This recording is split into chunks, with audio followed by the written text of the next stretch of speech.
দর্শক আমন্ত্রণ 24 ঘন্টায় প্রেজেন্টেড বাই আকিব শামসুন। আপনার সঙ্গে আছে মাহফুজ মিশু। 1990 সালের পর অর্থাৎ দীর্ঘ 35 বছর পর রাত পোহালে সকালেই ভোট হতে যাচ্ছে চট্টগ্রাম বিশ্ববিদ্যালয়ে।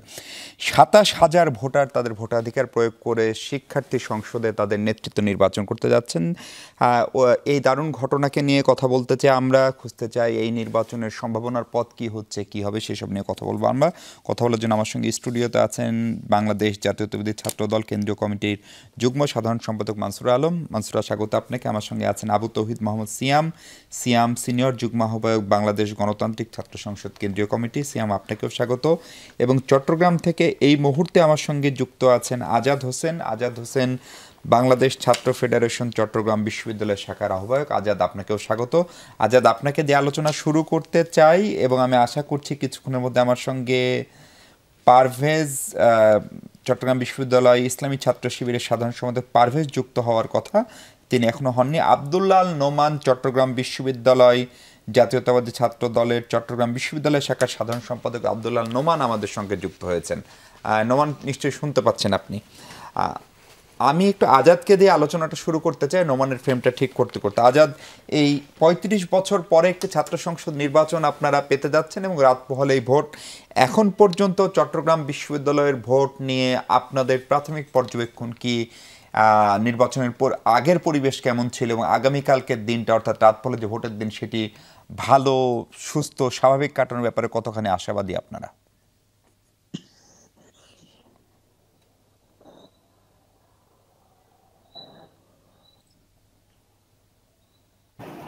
ধন্যবাদ। যারা বিভিন্ন মাধ্যমে আমাকে দেখছেন তাদের সবাইকে সালাম এবং মোবারকবাদ জানাই।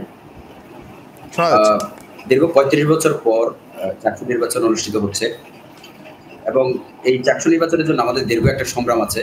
এমনকি বিগত পতিত শাহী আমলেও আমরা দীর্ঘদিন এটা নিয়ে আন্দোলন সংগ্রাম করেছি। বিশেষত 2018 সালের কোটা আন্দোলনের পর যখন ঢাকা বিশ্ববিদ্যালয়ে ডাকসু নির্বাচন অনুষ্ঠিত হয়, তখন আমাদের এখানে আমরা একটা আন্দোলন গড়ে তুলতে চেষ্টা করেছি, কিন্তু সেই সময় পরিস্থিতির কারণে আমরা পুরোপুরি সক্ষম হইনি। তারপরে 5ই আগস্ট দেশের যে একটা গণতন্ত্রের পথে শুভ যে যাত্রা যে শুরু হলো, সেইটার পরিপ্রেক্ষিতে চট্টগ্রাম বিশ্ববিদ্যালয়ে চাকসু নির্বাচন অনুষ্ঠিত হচ্ছে। তো সেই চাকসু নির্বাচনও কিন্তু খুব সহজে পাওয়া যায়নি। আমাদের এটা নিয়ে দীর্ঘদিন আমরা অক্টোবর থেকে এটা নিয়ে লাগাতার আন্দোলন করে আসছি। এর পরিপ্রেক্ষিতে প্রশাসন এক প্রকার বাধ্য হয়ে চাকসু নির্বাচন দিয়েছে। তো এর পরেও নানান দিকে নানান প্রকার আমরা অসঙ্গতি দেখতে পাচ্ছি। শুরু থেকেই প্রশাসন দায়িত্বশীল যে একটা আচরণ করার বিষয় ছিল, কিন্তু অভিভাবক সুলভ আচরণ করার কথা ছিল, সেটা আমরা এখন প্রশাসনের কাছ থেকে যথাযথভাবে পাইনি। কিন্তু তারপর আমরা এতটুকুতে খুশি যে দীর্ঘ 35 বছর পর আমরা চাকসু নির্বাচনটা পেতে যাচ্ছি এবং আমরা আশা করতেছি প্রশাসন এখনো যতটুকু তাদের দিক থেকে যতটুকু ল্যাকিংস সেটাকে আগামী কালকের যে নির্বাচন সেটাকে সুষ্ঠুভাবে সম্পন্ন করতে পারবো বলে আমরা আশাবাদী। আমরা এইটা কামনা করি বিশ্ববিদ্যালয় প্রশাসনের দিক থেকে।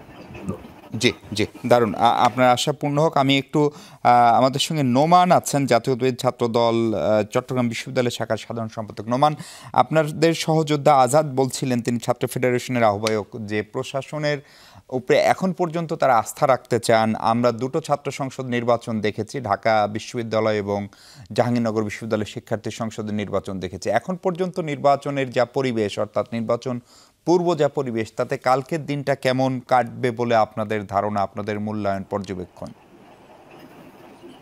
ধন্যবাদ যমুনা টেলিভিশনকে। আমরা দীর্ঘ 35 বছর পর চট্টগ্রাম বিশ্ববিদ্যালয়ে ছাত্র নির্বাচন অনুষ্ঠিত হচ্ছে। আমরা এই প্রশাসনের প্রতি, যদিও এই প্রশাসন চট্টগ্রাম বিশ্ববিদ্যালয় প্রশাসন নিরপেক্ষ প্রশাসন না, এবং যে নির্বাচন কমিশন এবং প্রশাসনের প্রতি, তারপরেও আমরা আস্থা রেখে, আমরা গণতান্ত্রিক অগ্রযাত্রাকে সম্মান রেখে একটা দীর্ঘ সময়ের পর্যায়ে যেহেতু ছাত্র নির্বাচন হচ্ছে, এই ছাত্র নির্বাচন প্রক্রিয়াটাই একটা ধারাবাহিকের মধ্যে নিয়ে আসার জন্য আমরা নির্বাচনে অংশগ্রহণ করতেছি। আমাদের যে এক্সক্লুসিভ প্যানেল, তারুণ্য নির্ভর যে প্যানেল ছাত্র দলের, এই প্যানেলকে আমরা আশাবাদী। কিন্তু আমরা দেখতে পাচ্ছি বাংলাদেশ ইসলামী ছাত্র শিবিরের যে সমর্থিত প্যানেল, এই প্যানেলের বিপিজিএস থেকে শুরু করে সাম্প্রতিক সবাই মানে আশ্রমবিধি লঙ্ঘন করেছেন এবং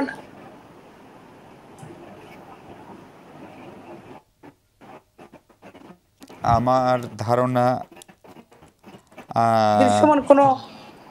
দৃশ্যমান কোনো এখনো শাস্তিমূলক ব্যবস্থা গ্রহণ করেনি। তারপরেও আমরা বাংলাদেশ জাতীয়তাবাদী ছাত্র দল চট্টগ্রাম বিশ্ববিদ্যালয় এবং আমাদের প্যানেল আমরা আশাবাদী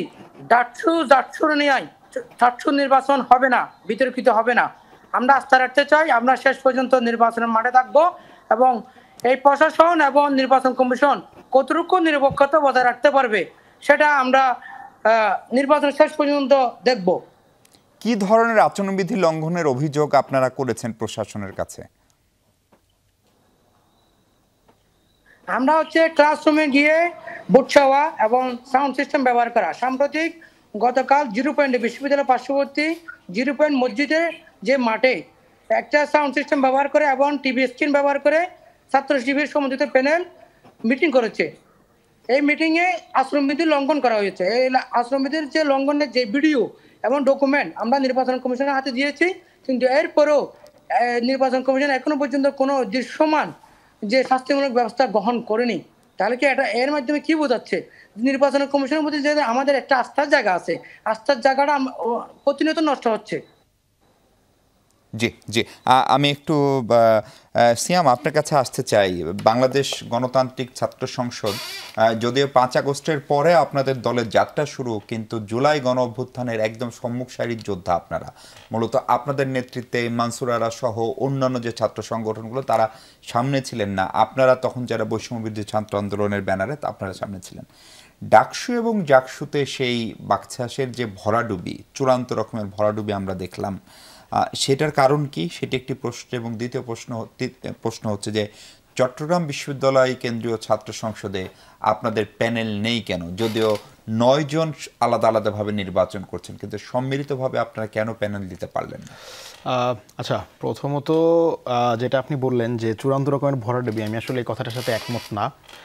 আপনারা দেখবেন যে একটা সংগঠন যেটা আপনার এই ইলেকশনের 3-4 মাস আগেই সৃষ্ট হয়েছে, হয়তোবা এখানকার সবারই একটা দীর্ঘ সংগ্রাম আছে, ফ্যাসিবাদী আন্দোলন তারা করেছে, লড়াই করেছে, কিন্তু ইলেকশন আসলে একটা সাংগঠনিক প্রসেস। তো এই জায়গাটা আসলে আপনার কতটুকু পরিমাণ মানুষ আছে, কি পরিমাণ মিডিয়া সেট আপ আছে, কতগুলো এজেন্ট আছে, এগুলো সব কিছু আসলে ইলেকশনের ক্ষেত্রে নির্ভর করে। আপনার কি পরিমাণ ফান্ডিং আছে, এরকম সব কিছু আসলে ইলেকশন এগুলো নির্ভর করে। তো ওই জায়গা থেকে বাংলাদেশ গণতান্ত্রিক ছাত্র সংসদ খুবই নতুন একটা সংগঠন।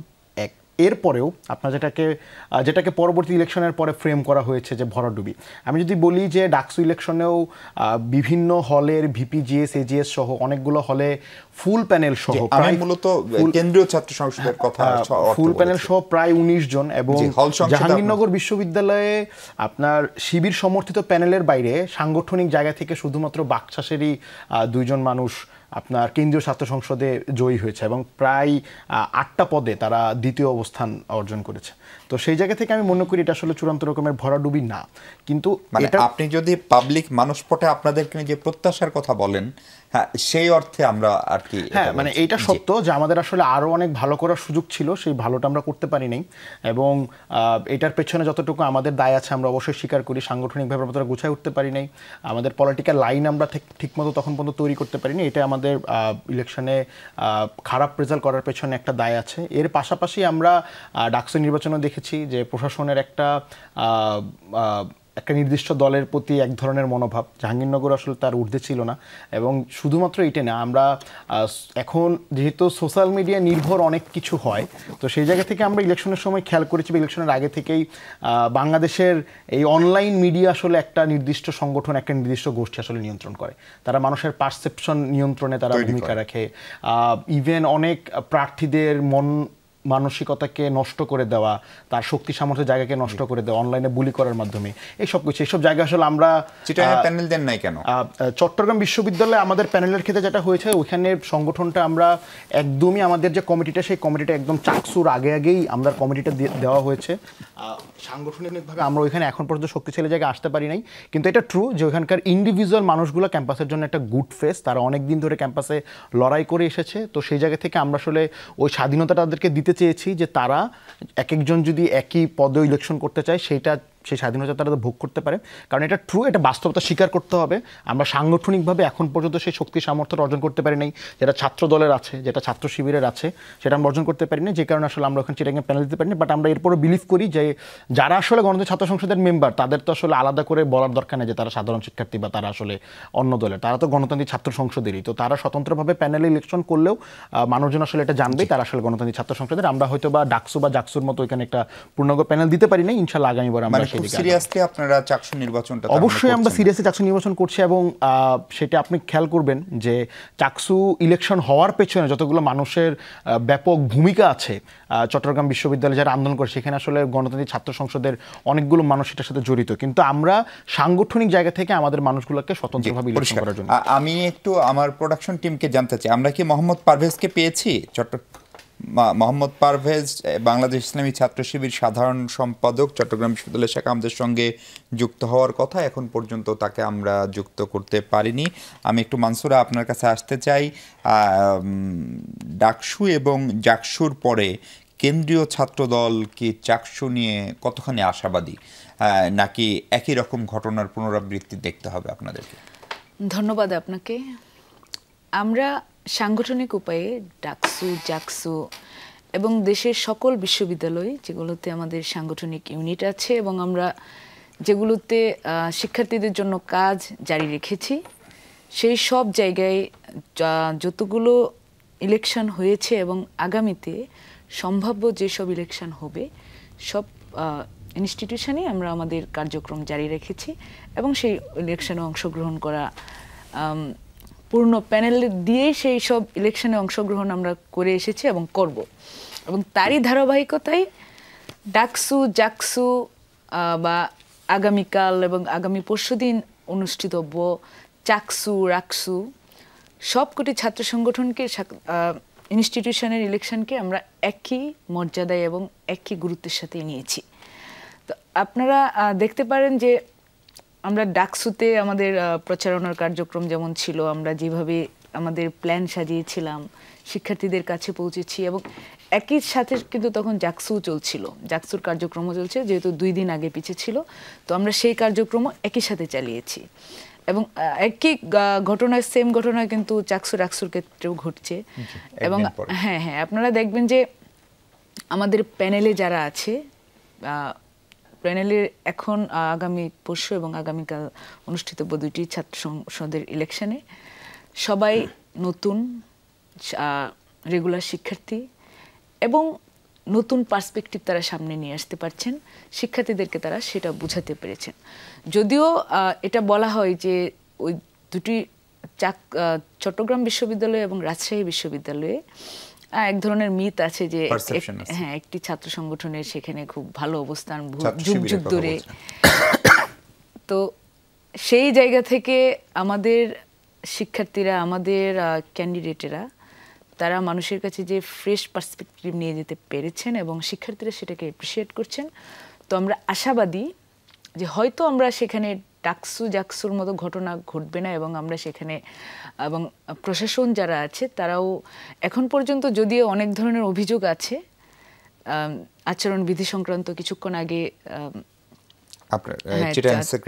চিটাগাংয়ের সেক্রেটারি বলছিলেন যেটা, সে ধরনের ঘটনা সহ রাজশাহীতেও এরকম কিছু ঘটনা আছে। তো এই জিনিসগুলো হয়তো চূড়ান্ত ফলাফলে প্রভাব পড়বে না এবং আমাদের শিক্ষার্থীরা সেখানে জয়ী হয়ে আসতে পারবেন, সে ব্যাপারে আমি প্রত্যাশী। জি জি, দারুণ। আমরা আবার একটু চট্টগ্রামে যেতে চাই, আজাদের কাছে শুরুতে। আজাদ, আমরা একটা হিসাব দেখছিলাম যে কেন্দ্রীয় সংসদে 26টি এবং সংসদে 14টি হল সংসদে, মানে মোট 40টি ভোট দিতে হবে। তো সেই হিসাবে একজন ভোটারের জন্য ধরা হয়েছে 10 মিনিট করে সময়, মানে যে সময়সীমা ধরা হয়েছে 9টা থেকে 4টা, কারণ আপনাদের ভোটার প্রায় 27,000। তাতে প্রত্যেক 20 সেকেন্ডে একটি করে ভোট দিতে হবে। ফলে 20 সেকেন্ডে একটি ভোট দেওয়া, এটা কতখানি বাস্তবসম্মত, মানে ভোটটা নির্ধারিত সময়ে ঠিকমতো শেষ হবে কিনা, অথবা এটি নিয়ে আপনাদের কোনো পর্যবেক্ষণ ছিল কিনা যখন নির্বাচন কমিশনের সঙ্গে আপনারা কথাবার্তা বলেন?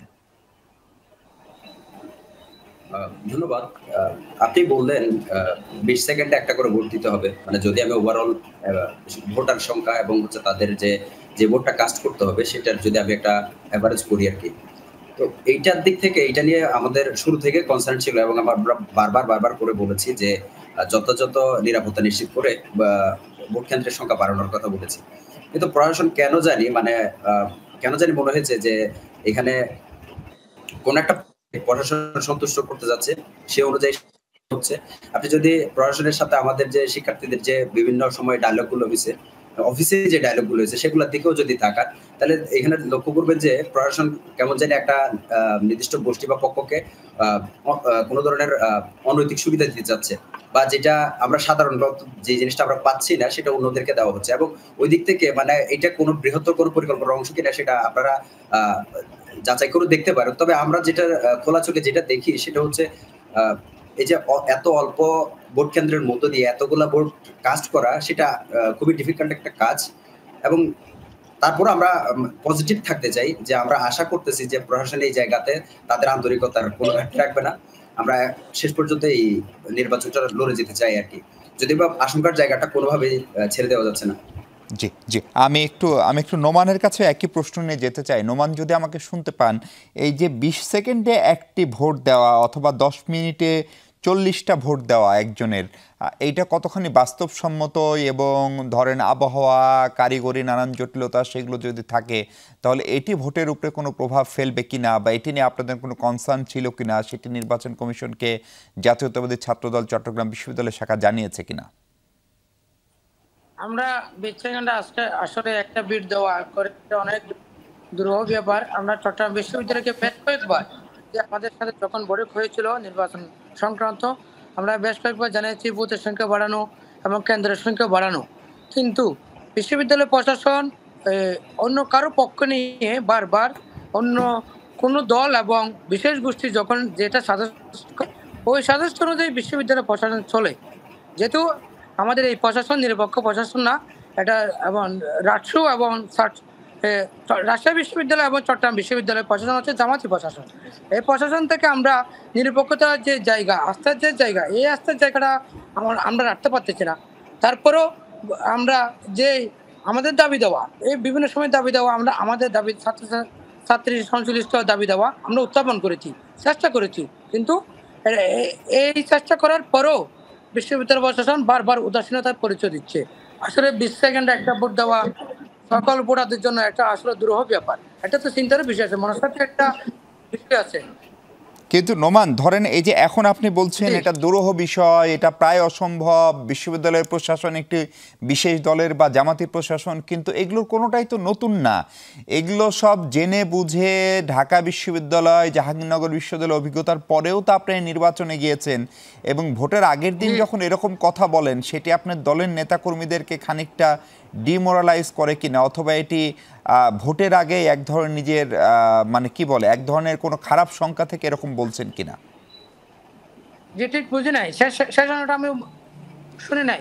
শেষটা হচ্ছে যে আপনারা আগে থেকেই যখন বলেন যে বিশ্ববিদ্যালয়ের প্রশাসন জামাতি, 20 সেকেন্ডে ভোট দেওয়া সম্ভব না, তাহলে এই বিষয়গুলো সমাধান না করে আপনি নির্বাচনে গেলেন, এবং ভোটের আগের রাতে যখন এই অভিযোগ করছেন, তখন সেটা এক ধরনের সাংগঠনিক দুর্বলতা কিনা ছাত্রদলের মতো পুরনো বড় সংগঠনের? আমাদের কোনো সাংগঠনিক দুর্বলতা নাই। বাংলাদেশ জাতীয়তাবাদী ছাত্রদল যেহেতু ছাত্রদের সংশ্লিষ্ট বিষয় নিয়ে কথা বলে, ছাত্রছাত্রীদের কথা বলে, গণতান্ত্রিক যে প্রক্রিয়া,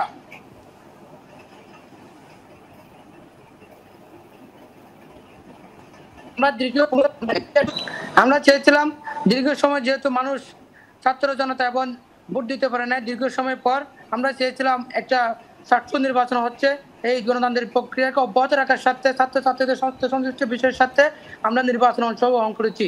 কিন্তু নির্বাচনে অংশগ্রহণ অনেক বাধা আছে, অনেক আপত্তি আছে। তারপরেও যেহেতু একটা গণতান্ত্রিক প্রক্রিয়া শুরু হয়েছে, এই প্রক্রিয়াকে অব্যাহত রাখার সাথে বাংলাদেশ জাতীয়তাবাদী ছাত্রদল নির্বাচনে অংশগ্রহণ করেছে। জি জি, দারুণ। আমি একটু সিয়াম আপনার কাছে আসতে চাই। চিটাং বিশ্ববিদ্যালয়ের ভোটের যে হিসাব নিকাশ, তাতে মনে হচ্ছে যে নারী ভোটার একটা বড় ফ্যাক্টর। 27,000 ভোটারের ভিতরে 16,000 হচ্ছে পুরুষ, 11,500 15,000 পুরুষ, 11,500 নারী, প্রায় 40%। ফলে একটা প্রচলিত ধারণা ছিল যে আমাদের নারীরা বোধহয় ছাত্র শিবিরকে ভোট দেয় না বা দিতে চায় না, যদিও ডাকসু এবং জাহাঙ্গীরনগরের যে শিক্ষার্থী সংসদ, সেখানে সেই ধারণা ভুল প্রমাণিত হয়েছে। ফলে এই নারী ভোটাররা যে একটা ফ্যাক্টর, সেটা আপনার প্রার্থীরা মাথায় রাখছেন কিনা, এবং নারী প্রার্থীদের বিশেষ করে চট্টগ্রাম বিশ্ববিদ্যালয়ের নিরাপত্তা, ট্রেনের ইস্যু, মেয়েদের জন্য ডেডিকেটেড টয়লেট, এই বিষয়গুলো একটা বড় ইস্যু, সেগুলো আপনারা কতখানি ছাত্রীদের কাছে নিয়ে যেতে পেরেছেন? এটি শুধুমাত্র যে আসলে ইলেকশন এই ডাকসু বা রাকসুর জন্য না, পুরো বাংলাদেশের জন্য আসলে উইমেন ইস্যু একটা বিগ ফ্যাক্টর। সেটা ভোটের মাঠেই বলেন বা ভোটের বাইরে সামগ্রিক পলিটিক্সের অবস্থায় বলেন। আমরা দেখেছি যে ঢাকা বিশ্ববিদ্যালয়ে একটা উল্লেখযোগ্য সংখ্যক নারী ভোটার ছিল, জাহাঙ্গীরনগরে তো সেটা প্রায় 50-50, চট্টগ্রাম বিশ্ববিদ্যালয়ে একটা বিশাল সংখ্যক নারী ভোটার আছে। তো আসলে নারী ভোটারদের কথা চিন্তা করা বাদ দিয়ে কেউ আসলে ইলেকশনে জিতে আসবে, এটা আসলে প্রায় অসম্ভব। আমরা ছাত্র শিবিরকেও দেখেছি যে তাদের কথা চিন্তা করে ইলেকশনের আগে নারীদেরকে নিয়ে অনেক তাদের প্রস্তাবনার মধ্যে ছিল, তাদের তফসিলের ভিতরে ছিল। আমরাও বলেছি, ছাত্রদলও বলেছে, চট্টগ্রাম বিশ্ববিদ্যালয় আলাদা করে আমাদের যারা স্বতন্ত্র ইলেকশন করছে তারাও নারীদেরকে নিয়ে আলাদা করে কথা বলছে, নারীদের নিরাপত্তার ইস্যুটা, ক্যাম্পাসে যাতে তারা নিরাপদ থাকতে পারে। আমরা আওয়ামী লীগ আমলে দেখেছি যে অনেক হেনস্থার ঘটনা, ইভেন শুধু আওয়ামী লীগ আমলে না, আমরা এই 5 আগস্টের পরেও আমরা নারী হেনস্থার ঘটনা দেখেছি, এবং সেখানে চট্টগ্রাম একটা বিগ ফ্যাক্টর। আমরা দেখেছি যে চট্টগ্রাম বিশ্ববিদ্যালয়ে একজন নারীকে একটা নির্দিষ্ট দলের কর্মী পেছন থেকে লাথি মেরেছে, সেই ভিডিও আমরা দেখেছি। রাজশাহী বিশ্ববিদ্যালয়ে আমরা এই ঘটনা দেখেছি, আমরা ঢাকা বিশ্ববিদ্যালয়েও এই ঘটনা দেখেছি, এবং পরবর্তীতে আমরা দেখেছি যে যারা এই ধরনের কাজের সাথে জড়িত তাদেরকে ফুলের মালা দিয়ে বরণ করা হয়েছে। তো আমরা মনে করি যে বাংলাদেশের শিক্ষিত যারা নারী, যারা এখন এই ধরনের ইলেকশনগুলোতে পার্টিসিপেট করতেছে ভোটারের মধ্যে, তারা এই বিষয়গুলোকে মাথায় রাখবে, কারা সবার জন্য নিরাপদ, কারা আসলে তাদের জন্য একটা নিরাপদ একটা অবাধ ক্যাম্পাসের ব্যবস্থা করতে হবে, তাদের কথা তারা মাথায় রাখবে। সেই জায়গা থেকে আমরা নারী ইস্যু নিয়ে সবসময় কনসার্ন, সেটা শুধুমাত্র এখন থেকে অনেক আগে থেকে আমরা নারী ইস্যু নিয়ে কনসার্ন। আমরা নারীদের জন্য একটা কমফোর্ট জোন তৈরি করতে চাই, সেটা অন্য সকল পেশার মতো রাজনীতিতেও আমরা নারীদের জন্য একটা কমফোর্ট জোন তৈরি করতে চাই। নারীরা জাহাঙ্গীরনগর বিশ্ববিদ্যালয়ের মতো বিশ্ববিদ্যালয়ে আমরা দেখেছি যে মেয়েদের অনেকগুলো হলে বিনা প্রতিদ্বন্দ্বিতায় জয়ী হয়েছে। এটার একটা অন্যতম কারণ, নারীরা যারা রাজনীতিতে আসে তাদেরকে অনেক বুলির শিকার হইতে হয়, তাদের অনলাইনে অনেক হ্যারাসমেন্টের শিকার হতে হয়। একজন পুরুষ যতটা স্বাচ্ছন্দ্যের সাথে রাজনীতিটা করতে পারে, একজন নারীর পক্ষে আসলে স্বাচ্ছন্দ্যের সাথে রাজনীতিটা করা সম্ভব হয় না।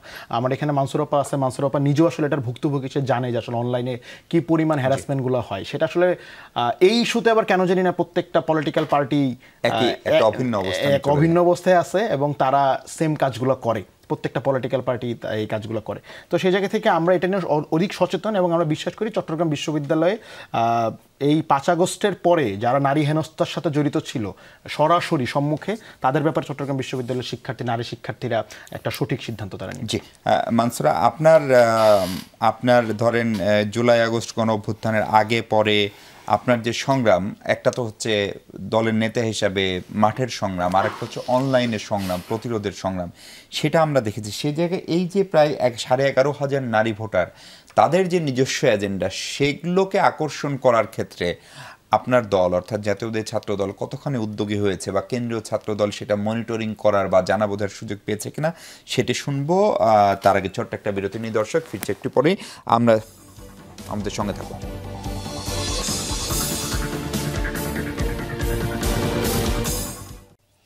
দর্শক স্বাগত আরেকবার 24 ঘন্টা। আমরা কথা বলছি চট্টগ্রাম বিশ্ববিদ্যালয়ের শিক্ষার্থী সংসদ নির্বাচন নিয়ে। কেন্দ্রীয় ছাত্র দলের যুগ্ম সাধারণ সম্পাদক মানসুরা আছেন আমাদের সঙ্গে।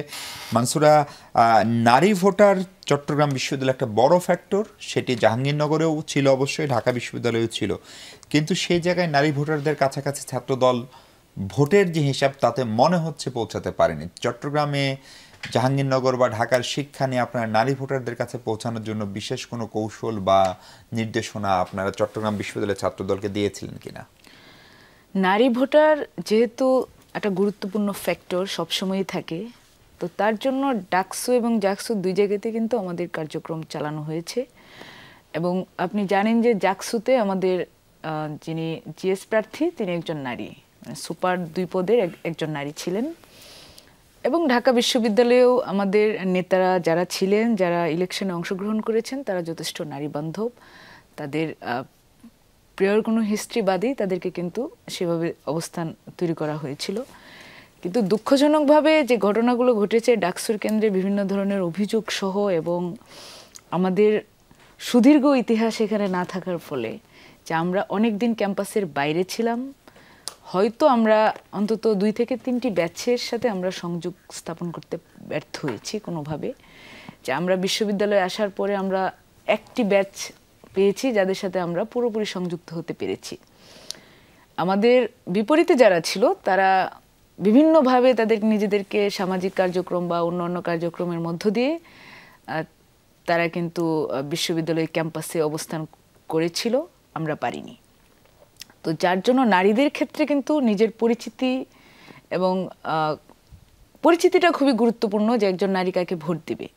মেয়েরা একটা ভরসার জায়গায় থাকতে ভালোবাসে, এবং যেহেতু তারা দীর্ঘদিন পরিচিত মুখ তাদের ছিল, তারা সেই জায়গাগুলোতে, এবং বিভিন্নভাবে আমরা যেটা দেখি যে ওয়েলফেয়ার পলিটিক্সও এখানে একটা গুরুত্বপূর্ণ ফ্যাক্টর রেখেছে।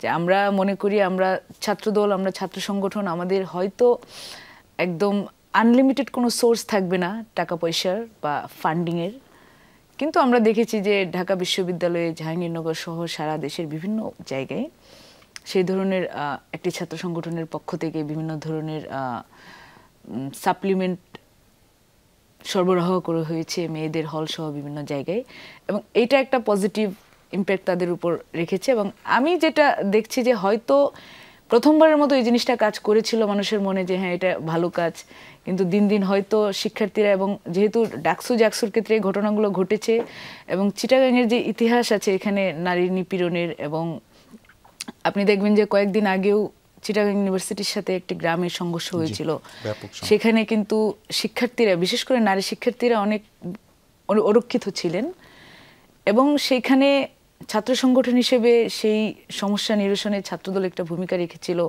তো আমার মনে হয় যে এই পার্সপেক্টিভ থেকে নারীরা তাদের সুরক্ষার কথা ভাববে। এছাড়াও বিভিন্নভাবে নারী, চিটাগাং ইউনিভার্সিটিতে নারীদের যে হল আছে, বিভিন্ন ধরনের ঘটনা গত 1 বছরে ঘটেছে, তো সেগুলোতেও ছাত্রদলের ভূমিকা সবসময় পজিটিভ ছিল, কখনোই তারা কোনো ধরনের নেগেটিভ কার্যক্রমের সাথে যুক্ত ছিল না। তো এই জিনিসটা অবশ্যই নারীদেরকে আকর্ষিত করবে বলে আমার ধারণা। জি জি, সিয়াম, আপনার কাছে কি মনে হয় যে এই আগামী যে 2টো ছাত্র সংসদ নির্বাচন চট্টগ্রাম বিশ্ববিদ্যালয় এবং রাজশাহী বিশ্ববিদ্যালয়, সেইখানে ডাকসু এবং জাকসুর ফলাফল রিপিট হবে, নাকি এটা ছাত্রদলের জন্য এটা একটা কঠিন পরীক্ষা? নিঃসন্দেহে ছাত্রদল একটি বড় সংগঠন। আপনি বলছিলেন যে আপনারা তুলনামূলক নতুন সংগঠন, আপনারা ফর্মালি সেখানে প্যানেলও দেন নাই, কিন্তু ছাত্রদল একটি ঐতিহাসিক পুরনো সংগঠন, বিভিন্ন স্বৈরাচার বিরোধী আন্দোলন থেকে শুরু করে নানান আন্দোলনে তাদের ভূমিকা, স্মার্ট ছাত্র সংগঠন হিসেবে পরিচিত। ফলে আরও 2টি পাবলিক বিশ্ববিদ্যালয়ের ফলাফলে যদি কোনো কারণে ছাত্রদল বিজয়ী হতে না পারে চূড়ান্ত অর্থে, তাহলে সেটি কি জাতীয় রাজনীতিতেও কোনো বার্তা দেবে কিনা? আসলে পলিটিক্সকে তো আপনার একদম ডিকন্টেক্সচুয়ালাইজ করে দেখার সুযোগ নাই। সব কিছুর সাথে আসলে সব কিছু জড়িত। ডাকসুর রেজাল্ট জাকসুতে একটা প্রভাব ফেলছে মন মানসিকতায়, জাকসুর সম্মিলিত রেজাল্ট রাকসুতে একটা প্রভাব ফেলবে। এবং এটাও ট্রু যে আপনার এই সামগ্রিক 4টা বিশ্ববিদ্যালয়ের সামগ্রিক রেজাল্ট ন্যাশনাল পলিটিক্সও আসলে একটা প্রভাব তো অবশ্যই রাখে, এটা ট্রু। ফলাফল রিপিট হবে কিনা এটা আসলে বলা সম্ভব না, যে ফলাফল রিপিট হবে কিনা। আমরা চাই ফলাফল রিপিট না হোক, কিন্তু পাশাপাশি এটাও ট্রু আপু যেটা বললো, যে অভ্যুত্থানের পরে, যেহেতু অভ্যুত্থানের আগে দীর্ঘ 17 বছর আমরা আসলে এক হোমোজেনাস একটা পলিটিক্স দেখেছি ছাত্রলীগের জায়গা থেকে। সব কিছু 19 সালে ডাকসু হওয়ার পরেও ছাত্রলীগ সে ডাকসুকে কার্যকর হইতে দেয় নাই। তো সেইটার পরে মানুষজন আসলে এখন মানে, এবং শেখ হাসিনা আমাদেরকে যেইভাবে আসলে একটা রাজনীতি বিমুখ প্রজন্মতে তৈরি করেছে, সেটার প্রভাবটা আসলে ইসের পরেও ছিল, অভ্যুত্থানের পরেও ছিল। সেই জায়গা থেকে মানুষজন আসলে ওয়েলফেয়ার পলিটিক্সটাকে আসলে পলিটিক্স ভাবা শুরু করছে এখন। কারণ সে একদম তাৎক্ষণিক বৃত্তি পাচ্ছে, তাৎক্ষণিক ফার্স্ট এড বক্স পাচ্ছে, তাৎক্ষণিক সাইকেলের পাম্প পাচ্ছে, পানির ফিল্টার পাচ্ছে, মানে সেইগুলোকেই পলিটিক্স ভাবা শুরু করেছে। কিন্তু পলিটিক্স তো আসলে এটা হওয়ার কথা ছিল না। এবং এই জায়গাটাতে মানে এই ফিল্ডটা তো শিবির তৈরি করেছে, মানে কারণ এই ফিল্ডটা তার অহরহ টাকার ফ্লো আছে, যেটা আমার নাই, যেটা আমি চাইলেই পারবো না।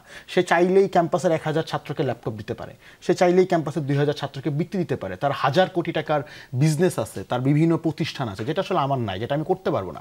কিন্তু আমি যেটা করতে পারবো সেটা হলো প্রশাসনকে আসলে চাপ দিতে পারবো, যে তুমি আসলে শিক্ষার্থীদের জন্য ওয়েলফেয়ার করা শুরু করো, তুমি শিক্ষার্থীদের বিশুদ্ধ পানির ফিল্টার দাও। এই যে আইডিয়াটা, যেটা এখন তার মানে শিবির পলিটিক্সটাকে এমন একটা জায়গায় নিয়ে গিয়েছে যে পলিটিক্স করার জন্য আপনার টাকা লাগবে। যদি আপনার টাকা না থাকে তাহলে আসলে আপনি পলিটিক্সটা করতে পারবেন না। এইটাতে আসলে মানুষজন অভ্যুত্থানের পরে তারা আসলে মোহিত হয়েছে, কিন্তু আমরা মনে করি এটা আসলে লং টার্মে যাবে না। একটা সময় গিয়ে মানুষজন বুঝবে এটা আসলে পলিটিক্স না। এবং আমরা এখন দেখবো যেহেতু এখন ডাকসু এবং জাকসুতে দুই জায়গাতেই আসলে আপনার শিবির অধ্যুষিত একটা প্যানেল আছে, তাদেরকে তার মানে এখন প্রবলেমগুলোকে মাঠে এসে সলভ করতে হবে, তাদের একটা মাঠের পলিটিক্স করতে হবে। জাহাঙ্গীরনগর বিশ্ববিদ্যালয়ে শিবির 35 বছর পর আত্মপ্রকাশ করার পরে, অভ্যুত্থানের পরে আজকে পর্যন্ত এখনও তার ব্যানারে একটা সে মিছিল দেয় নাই, সে তার ব্যানারে এখন পর্যন্ত কোনো পলিটিক্যাল ইভেন্ট সে আয়োজন করে নাই। সে বৃত্তি দিয়েছে, সে বিভিন্ন ওয়েলফেয়ার কাজ করছে, কিন্তু সে কোনো পলিটিক্যাল ইভেন্ট সে আয়োজন করে নাই। এই পলিটিক্যাল ইভেন্ট তাকে আয়োজন করতে হবে, কারণ কয়েকদিন পরে যখন নির্বাচন হবে, সেই নির্বাচনে ঝামেলা হবে, নির্বাচনের পর একটা গভর্নমেন্ট আসবে, সেই গভর্নমেন্ট উল্টাপাল্টা কাজ করবে, সংগঠনগুলোতে মিছিল দিতে হবে, তার বিরুদ্ধে কথা বলতে হবে, সেখানে শিবির আসলে কেমন ভূমিকা পালন করে সেটা আসলে আমরা দেখবো। তো সেই জায়গা থেকে আমার কাছে মনে হয় এটা আসলে সাময়িক, এবং আমরা চাইছি যেটা যে সেটা হলো যে এই যে ডাকসু জাকসু চাকসু হচ্ছে এটার আসলে ধারাবাহিকতা থাকুক, যে কারণে জাহাঙ্গীরনগর বিশ্ববিদ্যালয়ে এত এত অভিযোগের পরেও অন্যান্য অনেক সংগঠন সেখানে তারা ইলেকশন বর্জন করছে, কিন্তু আমরা গণতান্ত্রিক ছাত্র সংসদ বলেছি আমরা আসলে এই যাত্রাটাকে অব্যাহত রাখতে চাই। এবং সেই জায়গা থেকে আসলে আমরা দেখবো যে আগামী বছর বা এর পরের বছর যে ডাকসু অব্যাহত থাকে, যেখানে আমাদের সংগ্রাম থাকবে, সেখানে আসলে মানুষজন এই যে ওয়েলফেয়ার পলিটিক্সে যে ধোকায় তারা পড়েছে এখান থেকে শিক্ষার্থীরা হয়তো বের হয়ে আসবে। জি, আমি একটু জাতীয় ছাত্র দলের সাধারণ সম্পাদক চট্টগ্রাম বিশ্ববিদ্যালয় আব্দুল্লাহ নোমান, আপনারা কি একটা বড় ধরনের পরীক্ষায় পড়লেন কিনা, অথবা সেটা বাড়তি প্রেশার কিনা? আমি বিশেষ করে ডাকসু এবং জাকসুর ফলাফল, চট্টগ্রামে আপনাদের সাংগঠনিক অবস্থা, প্রশাসনের কথা আপনি বলছিলেন, ছাত্র শিবিরের আধিপত্য সেটার কথা বলছিলেন। আমরা খুবই ভালো হতো যদি মোহাম্মদ পারভেজ আমাদের সঙ্গে যিনি যুক্ত হওয়ার কথা ছিল যুক্ত হতেন, তাকে এখনও পাইনি।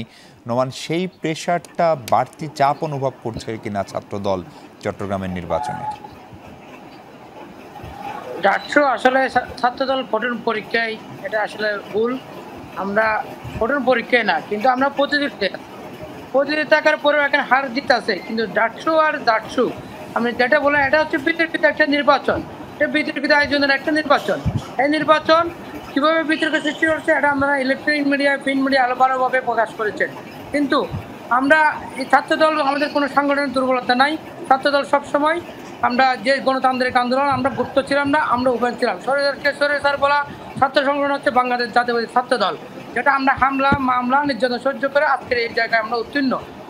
ঠিক আমরা আসলে চট্টগ্রাম বিশ্ববিদ্যালয় যে চারশো আয়োজন, এই 400 আয়োজনের মাধ্যমে আমরা প্রত্যাশা রাখবো বিশ্ববিদ্যালয় প্রশাসন এবং নির্বাচন কমিশন একটা বিতর্কিত ডাকসু নিয়ে বিতর্ক নির্বাচন করবে না। যদি বিতর্কিত নির্বাচন আয়োজন না করে, ইনশাল্লাহ জাকসু যদি বিতর্কিত নির্বাচন আয়োজন না করে, আমরা ছাত্রদল আশাবাদী আমাদের যে এক্সক্লুসিভ প্যানেল, এই প্যানেলে ইনশাল্লাহ অনেকে যারা তাদের যোগ্যতা দিয়ে এবং ছাত্রদলের যে সমর্থন নিয়ে এরা জয়ী হয়ে আসবে। জি জি, আমি তাহলে একটু আজাদ হোসেনের সঙ্গে কথা বলতে চাই। আজাদ হোসেন, আপনার বোঝাপড়াটা কি? মানে ডাকসু এবং জাকসুর ফলাফল এক পক্ষকে যেরকম অনেক খুশি করেছে, আনন্দিত করেছে, আরেক পক্ষকে চরম হতাশ করেছে। আপনার বিশ্ববিদ্যালয়ের ভোটের ফলাফল আসলে কোন দিকে যেতে পারে বলে এখন পর্যন্ত মনে হচ্ছে? ধন্যবাদ। যেহেতু ডাকসু নির্বাচন আইনত যদি আমরা চিন্তা করি, যে ডাকসু নির্বাচন বলেন বা জাকসু নির্বাচন বলা বা চাকসুর কথাও যদি আমরা বলি, তাহলে দেখবেন যে এইগুলা খুব স্বাভাবিক প্রক্রিয়ায়, খুব স্বাভাবিক কিছু নির্বাচন হওয়ার কথা ছিল আর কি। আপনি যদি আইনত যদি চিন্তা করেন যে চট্টগ্রাম বিশ্ববিদ্যালয়ের ছাত্র সংসদের যে বর্তমান যে গঠনতন্ত্রের অধীনে ছাত্র সংসদ পরিচালিত হয়, সেই ছাত্র সংসদের মানে ওই গঠনতন্ত্র অনুযায়ী এখানে যারা নির্বাচিত হন তারা ধরেন একটা মফস্বলের যে বাজার সমিতি থাকে, ওই বাজার সমিতির সমানও জাতীয় জীবনে প্রভাব রাখার কথা ছিল না। কিন্তু আমাদের দেশের রাজনীতির যে সংকট, সেই সংকটের জায়গা থেকে বিশ্ববিদ্যালয়গুলা রাজনীতি একটা লাঠিয়াল পালার একটা আতুরঘর হিসেবে বা একটা গোডাউন হিসেবে আপনি বিবেচনা করতে পারেন। সো সেই জায়গা থেকে চাকসু নির্বাচনে অবশ্যই ডাকসু নির্বাচনে যে ঘটনাটা ঘটেছে এবং জাকসু নির্বাচনে যে ঘটনাটা ঘটেছে, বিভিন্ন মাধ্যমে আমরা দেখেছি যে এই নির্বাচনগুলা কিভাবে এগুলার ফেয়ারনেস নিয়ে নানান প্রশ্ন উঠেছে। সো সেই জায়গা থেকে আমাদের তো একটা আশঙ্কার জায়গা থাকেই যে আসলে চাকসু নির্বাচন কতটুকু ফেয়ার হচ্ছে। এবং আমি শুরুতেই বলেছি যে চট্টগ্রাম বিশ্ববিদ্যালয় প্রশাসন এখানে যথাযথ একটা মানে নিরপেক্ষ প্রশাসন হিসেবে তাদের ভূমিকাটা রাখতে পারেন নাই, তারা এটাতে পুরোপুরি ব্যর্থ হয়েছেন। কিন্তু তারপরও আমরা যেহেতু চাই যে বাংলাদেশ মধ্য দিয়ে যে দীর্ঘ একটা স্বৈরাচার এবং ফ্যাসিস্ট আমলের যে একটা দীর্ঘ ধারা, সেই ধারার সাথে একটা বিচ্যুতি ঘটিয়ে, একটা বিচ্ছেদ ঘটিয়ে আমরা একটা গণতান্ত্রিক প্রক্রিয়ার মধ্যে ঢুকতে চাই। সেই জায়গা থেকে আমাদের নানান অভিযোগ থাকা সত্ত্বেও আমরা নির্বাচনে অংশগ্রহণ করছি এবং আমরা আমাদের অভিযোগগুলোর কথা কিন্তু স্পষ্টভাবে সবসময় বলে এসেছি, প্রশাসনকে জানিয়েছি। কিন্তু এই জায়গায় যদি আমরা এই সমস্যাগুলোর কারণে যদি আমরা যদি কোনোভাবে যদি নির্বাচনটাকে যদি একটু পিছিয়ে আমাদের মতো করে যদি আদায় করে নিতে চাইতাম, তাহলে নানান প্রশ্নের সৃষ্টি হতো, আমরা নির্বাচন বানচাল করার চেষ্টা করছি। আমরা জায়গা থেকে শিক্ষার্থীদের প্রতি এবং আমাদের যোদ্ধারা তাদের প্রতি কমিটেড থাকতে চাই। একই সাথে আমরা এটাও দাবি করি, আমরা এটাও কামনা করি যে বিশ্ববিদ্যালয় প্রশাসন এখনো পর্যন্ত যে ধরনের আচার আচরণ করেছেন, সেই অবস্থান থেকে তারা সরে এসে তারা একটা যথাযথ এবং সুষ্ঠু এবং অংশগ্রহণমূলক ফেয়ার একটা নির্বাচন আয়োজন করবেন। এবং যদিও বা আমাদের নানা আশঙ্কার কথা আমরা বারবার করে বলেছি, কিন্তু তারপর আমরা এটার ব্যাপারে ইতিবাচক থাকতে চাচ্ছি এখনো পর্যন্ত। জি, আমরা দেখছি যে ভোটের এই মাঠে নানান রকমের মিসইনফরমেশন, ডিসইনফরমেশন ছড়ানো হচ্ছে একে অপরের বিপক্ষে। শেষ পর্যন্ত সেটি কতখানি ফ্যাক্টর হবে এবং ভোটের ফলাফল আসলে আমরা কতক্ষণে পাব? বিশেষ করে জাকসুর অভিজ্ঞতা তো ভয়ঙ্কর, দীর্ঘদিন লেগেছে। জাকসুতে এরকম আলোচনা হচ্ছে 2বার ভোট গণনা হবে, অর্থাৎ একবার যে মেশিনে, তারপরে আবার ম্যানুয়ালিও গণনা করা হবে। ফলে কালকে অর্থাৎ বুধবারে ভোট হলে বুধবারেই ভোটের ফলাফল পাওয়া যাবে কিনা সেই প্রশ্নও থাকছে। সেই প্রশ্নের উত্তর খুঁজবো দর্শক, তার আগে আবার একটা বিরতি নিই।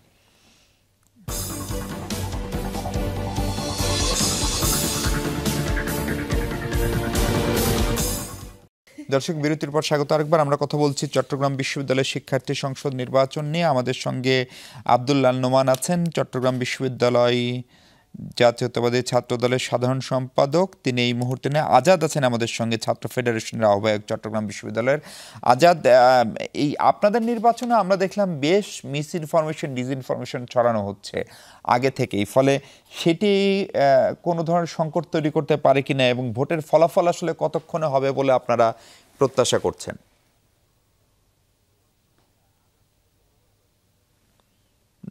নোমান কে আছেন আমাদের সঙ্গে? নোমান শুনতে পাচ্ছেন?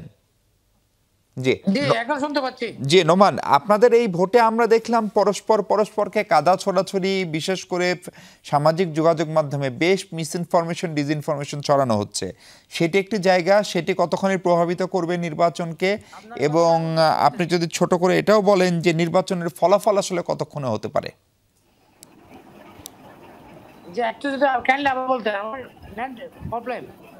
জি, এবার যদি শুনতে পান আমাকে স্পষ্ট করে, তাহলে এই নির্বাচনে নানান জনের ক্যারেক্টার অ্যাসাসিনেশন, ভুল তথ্য প্রকাশ, প্রচার সেটা করা হচ্ছে বিভিন্ন জায়গা থেকে। ফলে সেইটা নির্বাচনে কোনো প্রভাবক হবে কিনা এবং এই ভোটের ফলাফল আসলে কতক্ষণে হতে পারে বলে প্রশাসন আপনাদেরকে ধারণা দিয়েছে? ভোটের ফলাফল কখন হতে পারে এটা নিয়ে সুনির্দিষ্টভাবে প্রশাসন আমাদেরকে কোনো ধারণা দেয় নাই। এটা পরিস্থিতি বলবে। ভোটের মানে প্রক্রিয়াটা আসলে ধীর স্থিরভাবে কাজ করতেছে নাকি স্পিড নিয়ে কাজ করতেছে। আর বিশ্ববিদ্যালয় প্রশাসন আসলে ফলাফল এই ফলাফল কতটুকু কয়টা শেষ হবে, এটা বিশ্ববিদ্যালয় প্রশাসন পরিকল্পনা কি, এই বিষয়ে আমরা এখনো অবগত না। জি, আর মিসইনফরমেশন, ডিসইনফরমেশন নিয়ে আপনাদের কোনো উদ্বেগ বা উৎকণ্ঠা আছে? মানে ধর অনলাইনে বিভিন্ন ধরনের অপপ্রচার, প্রার্থীকে নিয়ে, দলকে নিয়ে।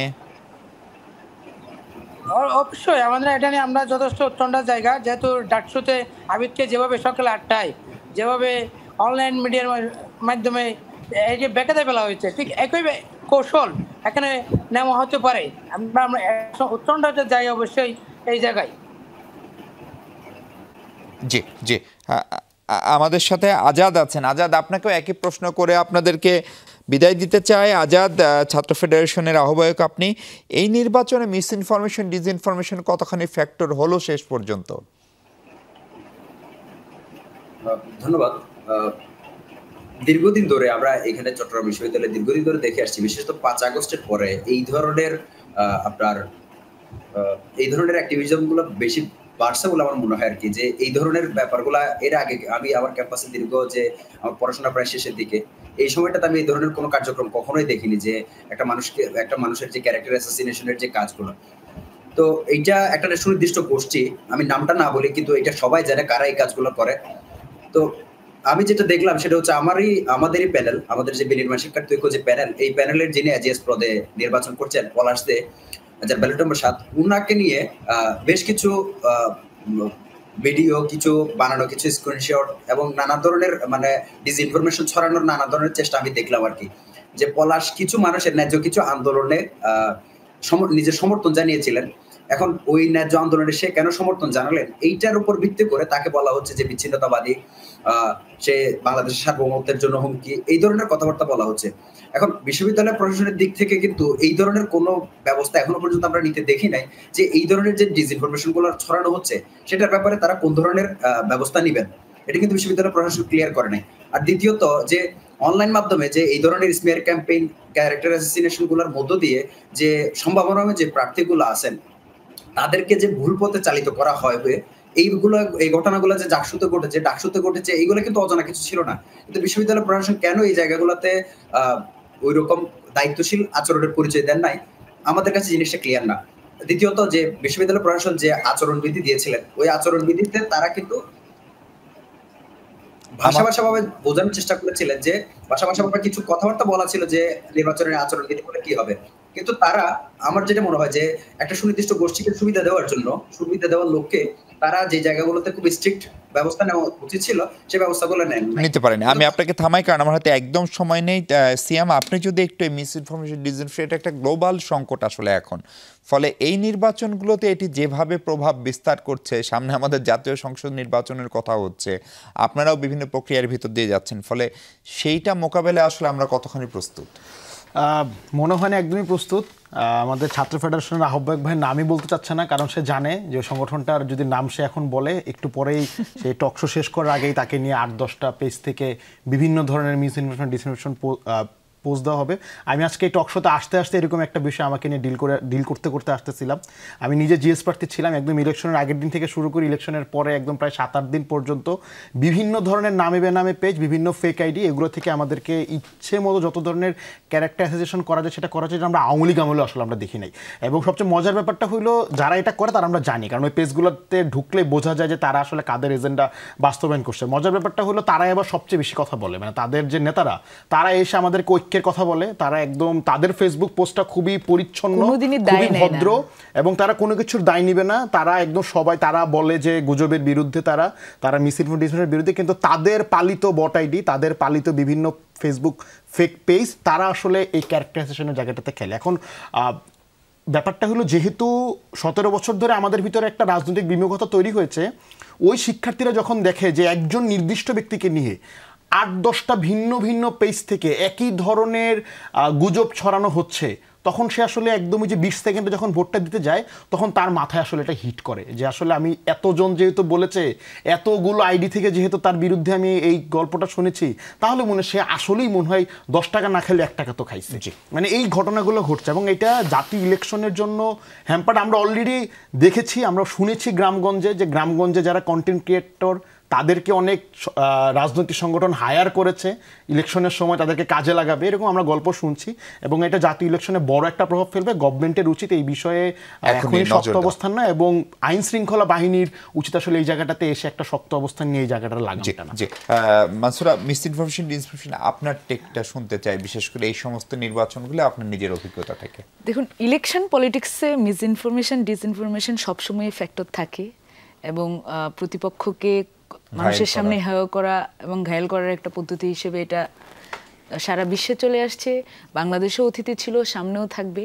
কিন্তু এইবার যেটা হলো যে একটা পক্ষ সেই ডিসইনফরমেশন, মিসইনফরমেশনের একদম কি বলবো ঠিকাদারি নিয়ে রাখছে। মানে তারা যেভাবে জিনিসটা ছড়ায়, যেমন যদি কালকে, এবং এরাদের মূলত টার্গেট যে জেনারেশনটা, যে জেনারেশনের রাজনৈতিক বোঝাপড়া 5 আগস্টের পরে শুরু হয়েছে, গণ অভ্যুত্থানের পরে। তো এই জেনারেশনের কাছে যদি আমি ফ্যাসিবাদ বিরোধী আন্দোলনের অংশগ্রহণ করেছি, আমি সেখানে একটা পার্ট ছিলাম, এখন কালকে যদি ওরা ছড়ায় যে না সে ছাত্রলীগের সাথে যুক্ত ছিল, সেই ছেলেটা সেই মেয়েটার আসলে ক্রস চেক করারও সময় নাই যে আমি আসলে কে ছিলাম, তার আগে সে সেটা বিশ্বাস করবে। এবং এই গোষ্ঠীটা সুপরিকল্পিতভাবে এই মেন্টালিটি, এই যে ছেলে মেয়েদের চিন্তাভাবনা, সেই চিন্তাভাবনাটাকে তারা ধারণ করে এবং তাদেরকে এই জায়গাটা থেকে ডাইভার্ট করার চেষ্টা করছে ডেলিভারেটলি, এবং বাকি সবার বিরুদ্ধে, ইচ অ্যান্ড এভরিওয়ান, নিজেরা বাধে সবার বিরুদ্ধে। যে এখানে তারাই বলবে যে হ্যাঁ আমরা তোমাদের পাশে আছে, শিক্ষার্থীদের পাশে আছে। যে শিক্ষার্থী আজ মনে করছে যে ঠিক আছে আমার পাশে আছে, কালকে সেই নিজেই সেই ডিসইনফরমেশনের শিকার হয়ে যাবে, সে নিজেই সেই বুলির শিকার হচ্ছে। এবং তারা বুলির শিকার হওয়ার পরে তারা বুঝতে পারছে যে হ্যাঁ এটা খারাপ হচ্ছে, কিন্তু এর আগে কিন্তু বুঝতে পারছে না। কিন্তু এটা ঠেকানোর কৌশল কি? ঠেকানোর কৌশল বলতে, আমি নিজে বুলির শিকার, আমি বারবার আইনের দ্বারস্থ হয়েছি, আজ পর্যন্ত কোনো সুরাহা পাইনি। দেশীয় আইন অপর্যাপ্ত এই ব্যাপারে, এবং দেশীয় যে আইন শৃঙ্খলা বাহিনী আছে তারাও সে ব্যাপারে কার্যকরী কোনো ভূমিকা রাখে না, রাষ্ট্র ভূমিকা রাখে না, রাজনৈতিক সংগঠনগুলো সচেতন না। অনেক ধন্যবাদ মানসুরা, ধন্যবাদ তৌহিদ মোহাম্মদ সিয়াম। আমাদের সঙ্গে ছিলেন আব্দুল্লাহ নোমান এবং আজাদ হোসেন চট্টগ্রাম বিশ্ববিদ্যালয় থেকে। আপনাদেরকে ধন্যবাদ। দর্শক, এই ছিল আলোচনা। ভালো থাকুন সবাই, নিরাপদে শেষ হোক চাকসুর নির্বাচন।